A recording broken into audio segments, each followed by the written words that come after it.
Welcome to the Midsters Podcast, your podcast for inspiration on being bold and saying yes to making the most out of your midlife.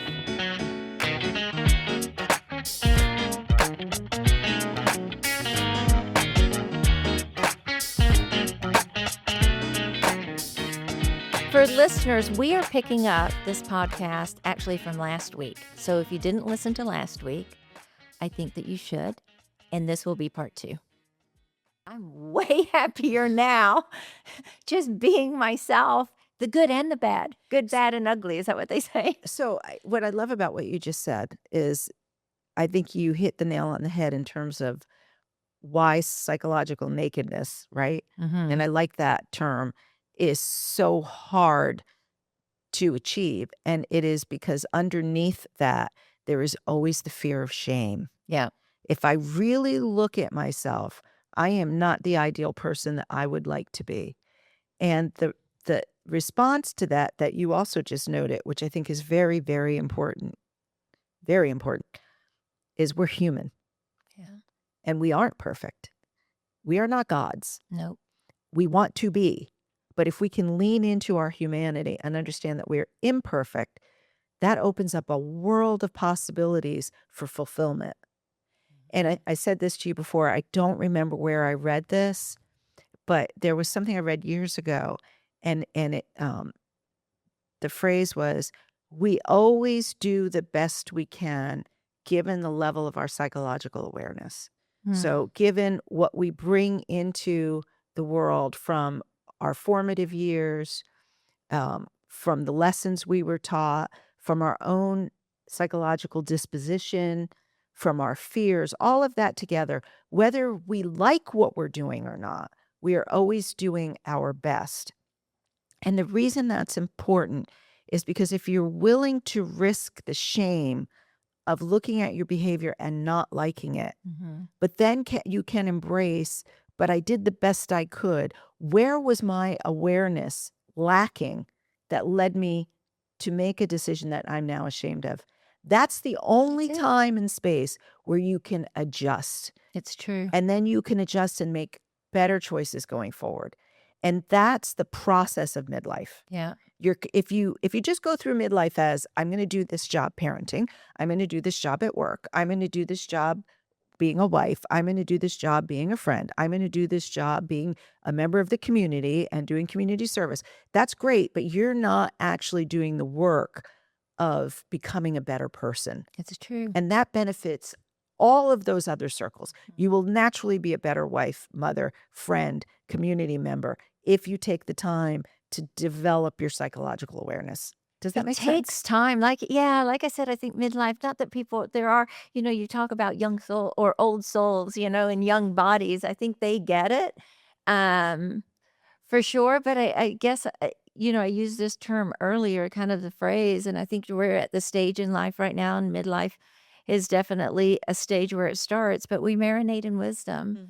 And being wise enough to understand that as painful as it might be, or as uncomfortable as it might be, to figure out why you do things and who you are and why you present a certain way, and looking really introspectively versus we don't always do that.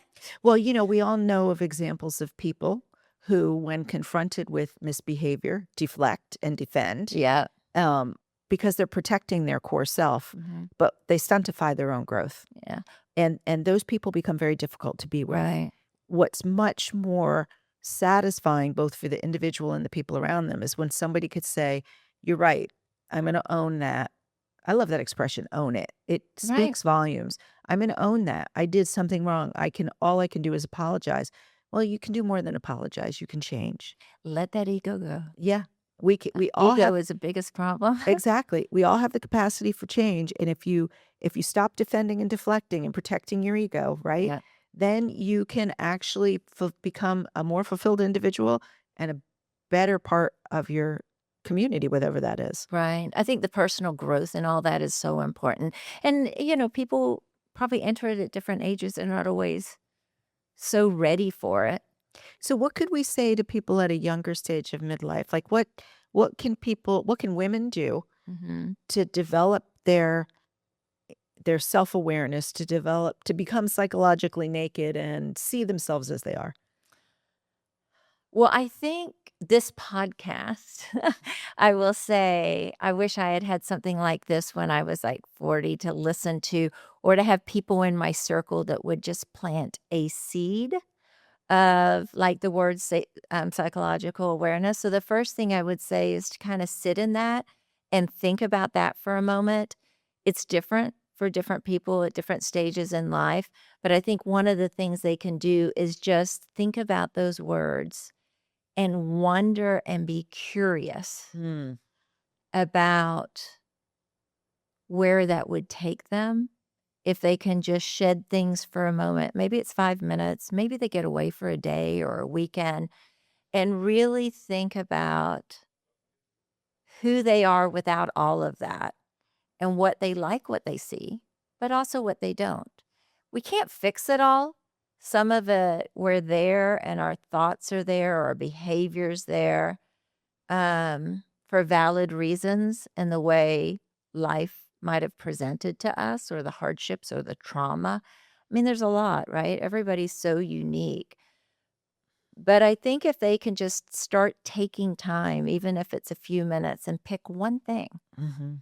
that they want to confront. It could be good that they want to build on, or it could be something that they want to change. But it's those unique ingredients. It's all these ingredients. Like you do most amazing sourdough bread. I brought sourdough bread home the other day. Side note, Robert is like, okay, how come nobody's sourdough bread tastes like Leslie Ann's sourdough bread? Quit buying it, Marianne. My point here is the ingredients we all have. There are some that are very much the same. There are some that are very unique. I don't know what ingredient in the sourdough that makes yours so unique from others, but I think people can sit and think about those ingredients because there are unique little things in everybody that is promising, that I think can shine, can be polished, even if they're not the greatest things that they identify, like, "Shit, I don't like this. I don't like sit this because this is a part of me," but it's something that they can polish that could be such a gift to themselves and others. So I say small steps. I love our conversations because you always say things that trigger thoughts for me, and that's part of the process of Well, it's vice self-awareness. versa. Yeah, yeah. Because something you just said really resonated with me, which is the little things that, you might not realize that you have that are kind of special to you. That's something we don't do very well. We want to project an image of ourselves. We don't do such a good job of looking at and having reflected back to us how we're actually seen. Mm, And if we did that more, we yeah. might learn, oh, okay, I have a strength. I have a superpower. I hate that term actually, because that implies you have to have a superpower. I have a strength. I have a character trait. I have something in me that actually matters. And maybe Yeah. it's not the thing that I was focused on at all, but maybe that's the thing I should work on. So I love that. I love that thought. The other thing I would say as a suggestion to people is embrace discomfort. Yeah. When you are uncomfortable in a situation, instead of trying to squirm out of it or ignore it, avoid it, change the subject, embrace that. Why am I uncomfortable? What is it about this that is really affecting me? It may take time to unearth that Mhm. and see what it really is, but it's really worth the trouble Yeah. because only when you see it can you respond to it. And then you might not feel uncomfortable. Yeah. I think those are 2 pieces of good advice for, people all ages, All right? ages, yes. Listening to. Talking about the younger generation, I'm just gonna throw somebody out that you and I know, and some listeners might know her too, that I think that I'm talking about later in life, us thinking about the psychological nakedness and thinking of our behaviors and who we actually are. Sometimes life presents you challenges where Mm. you are faced like with something really hard. And the person I'm going to talk about right now, I don't think she minds me using her name, would be Marcy. So we all have idealistic lives that we want to live, but they don't always turn out that way. She has a beautiful life and a beautiful family. Every child we have has challenges of Yes. all sorts. It just depends what it is. I love the fact that she will allow herself to sit in the way she reacts or the behavior that she has um, in a face of challenges.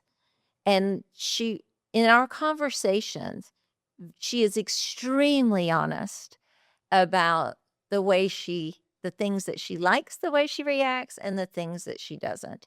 I wish I had been better at that at such a young age. But sometimes it does take something really big. Not that I didn't have big things, I did. Um, she just and I think she has the intellect for it. I mean, everybody can do this. She is an Ivy League individual, so I think she's a deep thinker in general, for sure. And there's a philosophical side to her.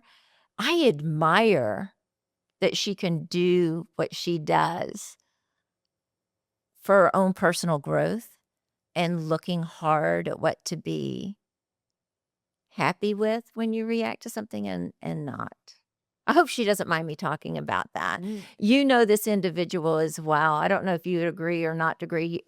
You've had conversations with her. I think that at that age, also, you and I have been really good at this age of doing this, and I think you did it younger. We both did it, is finding certain communities that would benefit from you as an individual. Hopefully, she knows her strengths because there's a lot of personal growth for other people that are faced with challenges that have to maybe look at themselves a really deep way to be able to figure out, wow, this is a strength or this isn't. But who can I have community with to help me get through this? And that first, let me just say, I think you're dead on right about Marcy. Marcy is someone who strikes me as being very self-aware and on a journey to continuing to develop that, but not just for herself, for the sake of her family. Yeah. I mean, she's very focused on her children and in being helping them to be the best people they can be, and that requires, I think, again, as you said, can't really speak for her, but from what I perceive of her, Mhm. that requires her being the most self-aware that she can be, Yeah. so that she can then be in a supportive role to them, which Yeah. is a beautiful thing. Mhm. There are people like her who are naturally very self-aware. For people who struggle with that, who feel discomfort, I just said a minute ago or earlier in this podcast, discomfort can be an important thing Yeah. to embrace. Maybe you feel discomfort and you don't really know what to do with it, and you do need a community behind you to help you, and that is when therapy is really helpful. Oh, true. Therapy is really, really helpful. Some people use therapy as a Band-Aid. "My life is rough, I'm Mhm. gonna go to therapy." That's not gonna help you, but if you really want to get at your innermost thinking and understand yourself, therapy is a great tool. Right. Very, very It's a helpful. good point. Yeah. I would agree. Thinking about Marcy again, I just have to she's just an incredible individual in general. The other thing that strikes me that would help with self-awareness that she actually has is discipline. I don't know if you follow her, but I mean, she was a college athlete and uh, the way she takes care of herself athletically, physically, physical growth as well as personal growth. So would be discipline. I never thought at a young age of using the harnessing discipline to sit for a minute and be disciplined to think about why I'm doing something. What really why? Why am I doing this? Why do I think this way? I think discipline is an uncomfort, yes, and I think discipline is another tool that could be used. Yeah, absolutely. Before we started recording, we were talking about, um, self-awareness is like a muscle. Yes. You have to work it to get Yeah. better at it and to, Mhm. strengthen it, and the discipline piece fits with that. It Right. is a challenge, it is a discipline, it is a practice, and the more you do it, the stronger you'll get. Yeah. So I definitely have to do that. I think discipline also should be a podcast in the future. Yeah, we should put It's that on our I mean, list. people always make light of it like, "Oh, if they could just bottle up discipline." Wow. I mean, discipline's hard. It really is, and it is a practice, right? Yep. And it Um, applies to so many things. it I would does. say the last piece that I would say fits with the idea of sort of building your self awareness, opening up your psychological state for inspection Mhm.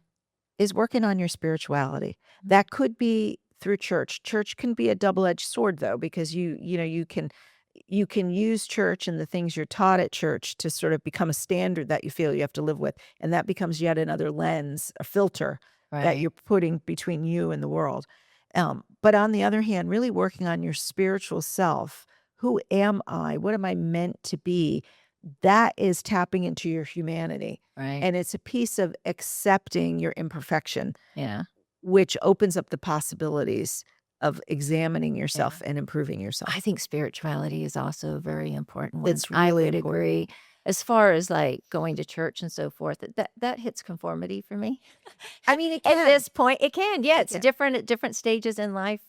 And We different faith groups. I mean, it really depends on who you worship with, right? Yeah, There are, Christianity is a broad umbrella. I happen to be Christian. Judaism is a broad umbrella. There are mhm, different levels of worship and yeah, different types of communities within that faith. Same thing with the Muslim faith. In any religious denomination, there's a breadth of different possibilities yeah. in terms of what's taught and how it's taught and what the community is like. So if you find your spiritual self through church, that's more likely going to be when you find a community that's more embracing of the individual and not of the doctrine. I think spirituality also, aligns with psychological nakedness in the way that, and I've used this before in a podcast or mentioned it, that I look at spirituality, I like to pull it apart and use the word spirit. Mhm. And really sitting in, why is my spirit the way it is? Am I spirited? How am I spirited? What what do I want that for myself and what do I want to project for others? But what my personal journey is in spirituality is really finding alignment with my spirit. And that's going back to accepting all pieces of it, even the shame. Right? And I think you're right. I think that is right, that spirituality should be a part. And it doesn't, and I'm not saying that in a religious sense. Right, right. It's broader than that. Yeah, it is. So why don't we check in with Elizabeth because she always has wonderful questions, and I'm wondering what she thinks about this conversation. Uh, to be honest, I feel like at times you guys were, like, channeling something. It was amazing. It's like, "What's happening?" So, great conversation. Thank you. First question, how do we tolerate the discomfort of disappointing others when living more honestly feels like a personal necessity? 'Cause I feel like you reach a point where it's like, I really need to start doing things for myself. I'm going to lose my mind. I don't have balance. I don't even know what that looks like. So, but I think that what runs in the back of your mind all the time is like you feel like you're going to disappoint somebody if you're not doing these things that you've always been doing. Before the podcast, I was talking to Leslie Ann that I feel like I'm at a point in my life, and I think this answers your question pretty well, for the most part, that I do feel like I'm being self-centered. Like I'm looking for things that fill my soul. Um, but when you do that as an individual, and you're, and I think that comes at different ages as well, or stages in life when you can do that. But I do think about who am I disappointing by being self-centered? Am I not spending enough time with my husband? Is that where all my time should be? Am I disappointing him? Am I disappointing my children? Um, I have friends that will say, "Look, I haven't seen you forever. Where have you been?" I think that we have to become a little selfish at some point in our life, and maybe that is the psychological awareness that might bring a little shame, but it shouldn't have shame in it. I think that we have to realize our personal growth itself is important, and I'm living my life for others, and I have for a long time, and I still continue, but I want to live my life for myself as well. At the end of the day, I'm going to think about what I left, the pieces of myself for others. And maybe they will have to have tolerated that I took some time for myself. But those pieces I hope that they can take from me would be being a little selfish, being a little self-centered, finding those ingredients in your own life that are going to spark you in a way that's going to light up all those people around you. And I don't think you can do that without disappointing somebody and choosing yourself at some point along the way. Long answer, sorry, Elizabeth. Yeah, no, you're right on. I think for me, part of the answer to that has to do with my sense of faith. Again, not necessarily religion, but my own spiritual sense. We are, we have all been gifted life. I think God gifted us life to be in community with one another. We take on too much when we think we presuppose what that community is actually meant to be and how we're supposed to serve it. If we embrace the gift we're given and try to be the best that we can be by tapping into ourselves and what we really feel and responding genuinely and authentically to our inner self, maybe we'll disappoint this friend over here, but we may have a gift that opens up for the world. And if we're only focused over here at this other person and satisfying them and not really tapping into ourselves and fulfilling the gift that we've been given, we could be missing so much. And it's not just a sense of our own satisfaction and fulfillment in the world, but we could be missing much in terms of what we're meant to give.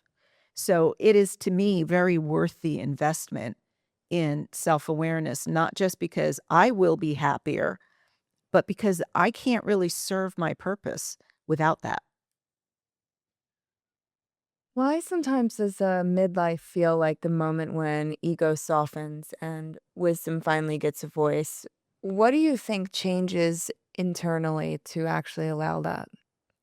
I think part of it is when you're a kid, your life's easy, right? I mean, most things are done for you, and you're just, you can be an idealist. I'm going to do this. I'm going to do that. Life is this. Life is that.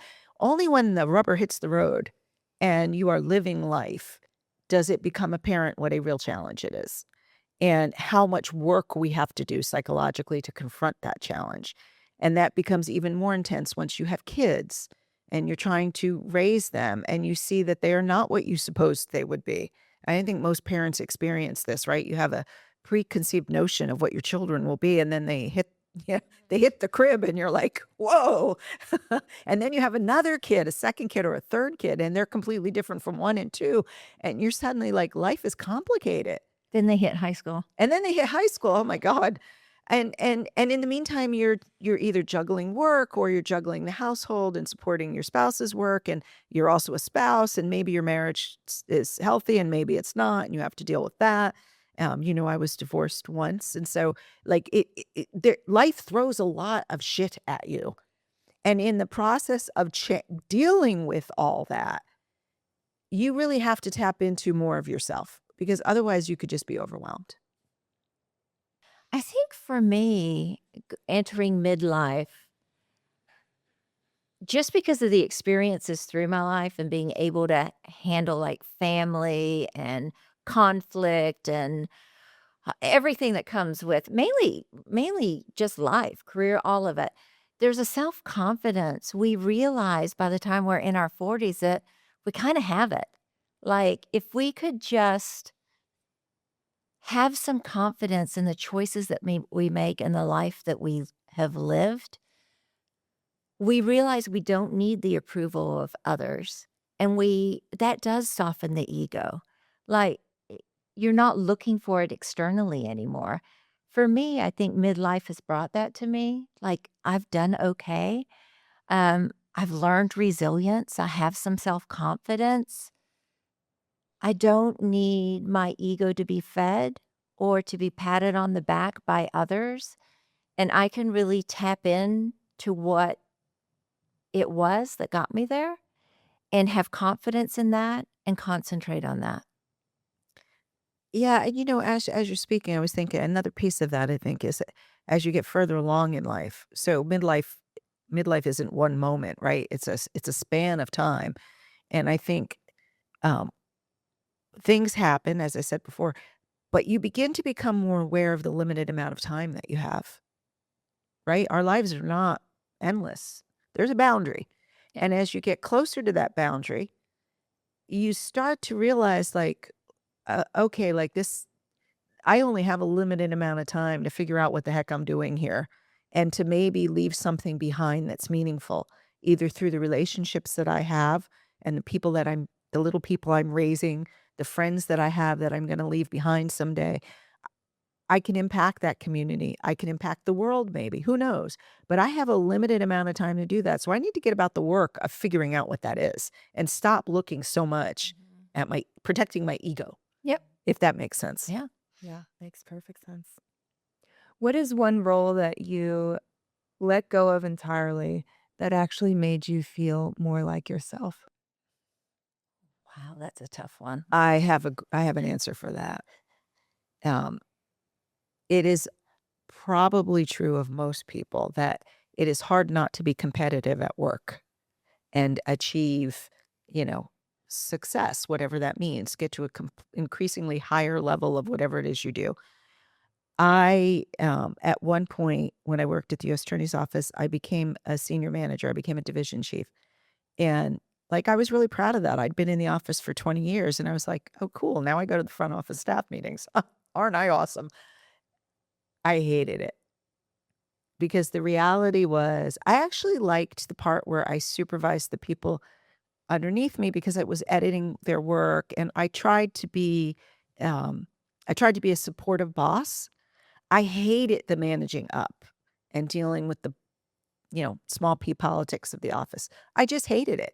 And even though I liked managing the people, I didn't really see myself as a manager. It was a little uncomfortable sometimes because I had some couple of people that I had that were challenging that I didn't really like having to discipline and deal with because that's just not me.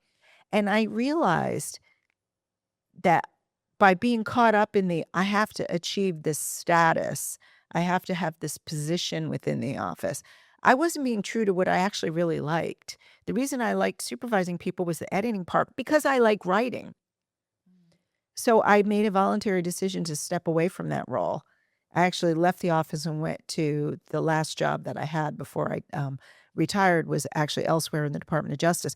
But I went back to being a line attorney and writing reports because that's actually what I liked. I didn't the fulfillment that I thought would come with achieving status was an illusory one. So I can think of a couple, but probably the most poignant role, um, that I let go of, and it was some time ago, and I've talked about this, my son being very sick, and just a constellation of symptoms and very hard to diagnose. Ended up at NIH, we end up with a diagnosis.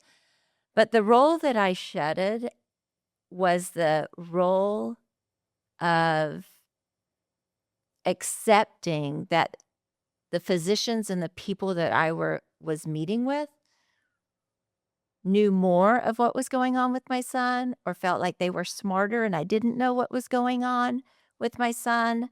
Maybe it was mainly the male, female, but it was a role that was getting me nowhere by just shaking my head and saying, "Oh, okay. Well, I don't know. I'll just believe in you because you have this degree and you're older than me and you're more educated." Um, I had to say no to that. I was like, "No, I'm his mom. I'm intelligent. I know science. Something is wrong. I am shedding this role and I am going to tell you what I feel needs to be done." And I took it on and proud that I took it on and love myself better for doing that because in the end, I think that that was an ingredient that allowed my son to be here today. that is such an awesome point to end this discussion on because in all of this conversation, we have missed something very important. If you do the work of becoming self aware, although we're all afraid that we're going to find something shameful, we might just uncover something powerful. That can also be very scary for some people, Mhm. but it can have an incredible impact on the world around you. By giving up being the submissive patient and becoming the assertive advocate, you not only uncovered a real strength of your own character, but you served your son. That almost makes me want to It makes cry. me cry too. And I think we can't say anything more than that's the benefit of doing the work of self-awareness. You may find things you never knew you had in your soul Yeah. that are so important for the world. Thank you, Leslie Ann. Love you. Love you too. You were with me during all that.